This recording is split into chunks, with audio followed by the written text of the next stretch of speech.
23 episodes ago, I covered NFL Game Day, one of my most paradoxically favorite games of all time. I can think of several complaints for it, but yet, I still really enjoy it. In fact, it took me 6 straight days to win a single game of Game Day back in 2013, and it's still one of my favorite football games. In 1996, a year after the original Game Day, the same developer released a very similar game except with far more teams, no real names, and no salaries for players.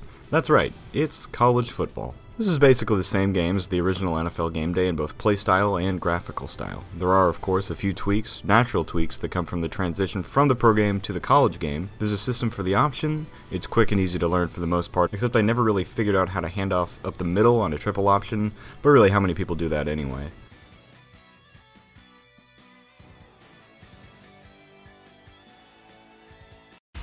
The main criticism that faced every college football game for years, starting around the era of the original NCAA Gamebreaker, was that it was too similar to the pro game. While football itself doesn't fundamentally change between the college and pro game, there are certain aspects that do change at each level. You see this often when it comes to the type of people who succeed in college and the type who succeed in the pros. Tim Tebow, Vince Young, Eric Crouch, Ryan Leaf, Maurice Clarett, Nick Saban, Lawrence Phillips, Ken Dorsey, Joey Harrington, Michael Bishop. I mean, the list goes on and on. The college game and the pro game are just different. But college games need to be different from pro games in a number of aspects, like speed, play calling, risks taken, and atmosphere, amongst other things. Some of those things are harder to convey on a PlayStation, especially atmosphere, but it could have put more emphasis on creating a real college style of play.